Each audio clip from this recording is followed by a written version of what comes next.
300 pesos ang halin sa akong isda mga tats kay 2.5 kilos lang. Para mabalaan nyo kung noon sa to or asa to gikan, mauni siya mga tats ang naghatag sa mga isda ang mananagat. Bali unang dunggo na sa mga tats no, mo nang ato sa nang gilahi na siyang isda ana kay naa pa man maabot nato nga bangka bali duha ka buok. Samtang nagpaabot ang mga tats ato sang kapi-kapihan diha kay wala pa man gusla to pa sa lawod nagpadulong pa. Pero katong gihatag sa mananagat mga tats ato sa to insipte kay ilanganin pa man gud to ibaligya. Kay ang isda mo karon mga tats 130 to 150 ang kilo. Ug di magdugay mga tats naabot na jud ang isa ka bangka no, bali yelo nga bangka ng mga tats dili na mauha katong naa diri sa kilid kay ngano man gagunit magud kamera da mga tats kay ginapingita na to kung asa debit ang dili silaw kay ang adlaw.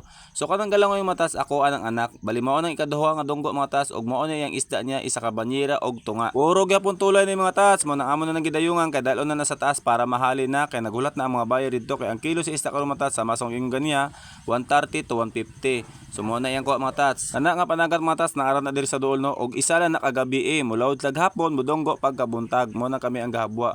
Og kana ang ikatulo mga tats no, gilangoy na sa akong anak na pod no, bali container na siya. Bali naa pa na isa ka banyera didto, dili na nako mapakita sa inyo kung unsa itsura sa bangka kay wala lagi mugunit sa kamera og isa pa basig mabasa mga tats. Kana akong gitudo mga tats mao na ikaduha nga gihatag sa bangka no kay duha ka banyera man iyang kuha. Ang kani mao ning ganiha tong isa ka banyera iyang kuha. So ang ikatulo mga tats ako nang langoyon. Kung mapansin niyo mga tats na ay naglangoy diha, walay lain diha mga tats kundi si Tatski na.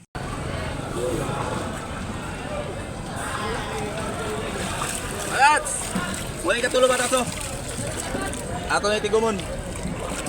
Meron ba tats? Padul ba eh? Mabungga sa tali ba tats? Oo. Nawa.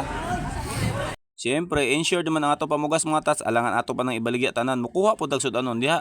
Lisod po pag abot sa balay mamalit tag isda nga unay man tag isda mga tats, di ba? Sumukuha tag gamay din mga tats kay ato nang sabawon kay pagkahuman mga tats kanang sobra ato po na ibaligya. Kay siyempre sa masong ingon mga tats ato ipet og bugas. Samtang nagpadulong ko mga tats na ini dol sa kuha kay mangayo sa sudanon. Kung napansin niyo mga tats na ako gihakop sa balde kay ako po sa gitagan og gamay lang nga sudan. May nalang pud mga tats makatilaw pud sa atong hinaguan no kay wa ba siya sudan luoy pud. Pagkahuman na tog panghatag mga tats ato nang display di ano. Kung mapansin niyo mga tats ang akong katapad pula-pula man iya ha o pink man samantala ako matats luspad man nga puti sa bagay tulay man ako matats iya dito solid man to motong lami sa bawon. So 2.5 kilos siya matats ang atong isda no. So ang kilo niya matats 120 lang wala ta nakasabay sa 130 or 150. So 120 ang kilo sa to matats. So 2.5 kilos ato sa kwintahon nahulog siya 300 pesos. Mo na mga tats magpasalamat ta sa grasya nga naabot no magamay man madako basta naa. O tas, 2.5 kilos dito. Hanap-hanap ko itong kamera sa tag 120. O, di ba? 300. O. So wala pa City mga tats.